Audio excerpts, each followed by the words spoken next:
ஆச்சி Royal gulab jamun packs ஒன்று வாங்கினால் ஒன்று இலவசம்.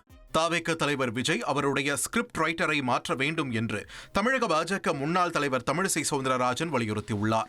மதுரை விமான நிலையத்தில் செய்தியாளர்களுக்கு பேட்டியளித்த அவர், வரலாறு தெரியவில்லை என்றால் தங்களை போன்ற அரசியல்வாதிகளிடம் விஜயின் ஸ்கிரிப்ட் ரைட்டர் வரலாற்றை கேட்டு தெரிந்து கொள்ளலாம் என்றார். தம்பி விஜய் 2-3 நாளா பெரிய கூட்டத்தை கூட்டுறாரு. அவர்கிட்ட ஒண்ணு நான் கேட்டுக்கிறேன், கொஞ்சம் ஸ்கிரிப்ட் எழுதி தர்ற தம்பிக்கிட்ட கொஞ்சம் சரி பார்த்து எழுதி கொடுக்கணும் அப்படின்னு கேட்டுக்கிறேன். அதே மாதிரி நாகப்பட்டினத்தில் போய் அங்கே ரயில் தொழிற்சாலை இருந்தது காணோன்னு ஏதோ பாவம் அவர் வசனகர்த்தாவை கொஞ்சம் மாற்றணும். ஒருவேளை அவருக்கு ஏதாவது சந்தேகம் இருந்தால் எங்களை மாதிரி உள்ளவங்க கிட்ட சரித்திரம் என்னப்பா, ஒரு 25 வருஷமா பாலிடிக்ஸ்ல இருக்கிறோம், திடீர்னு ஒரு அரசியலுக்கு வந்த உடனே என்னன்னு புரியல. நெல் கொள்முதலில் ஒரு குவிண்டாலுக்கு தரப்படும் 2500 ரூபாயில் தமிழக அரசு 131 ரூபாய் மட்டுமே கொடுக்கிறது என்று பாமக தலைவர் அன்புமணி ராமதாஸ் விமர்சித்துள்ளார். தமிழகம் முழுவதும் தமிழக மக்கள் உரிமை மீட்பு பயணம் மேற்கொண்டுள்ள அவர் நாகை மாவட்டம் வேதாரண்யத்தில் நடைபெற்ற கூட்டத்தில் கலந்து கொண்டு பேசினார். அப்போது திமுக அரசு கொடுத்த 505 வாக்குறுதிகளில் 66 வாக்குறுதிகளை மட்டுமே நிறைவேற்றியுள்ளது என்று தெரிவித்தார்.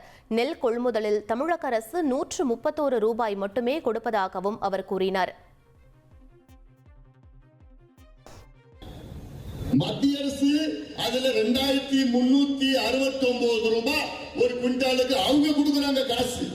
உன்னோட பங்களிப்பு வெறும் 131. போன வருஷம் 130 ரூபாய். இந்த வருஷம் பெரிய மனசு பண்ணி 1 ரூபாய் ஏற்றி இருக்கிறாங்க. ஆனா 2500 ரூபாய் நான் கொடுக்கிறோம், 2500 ரூபாய் நான் கொடுக்கிறோம். யார் ஏமாத்துறது?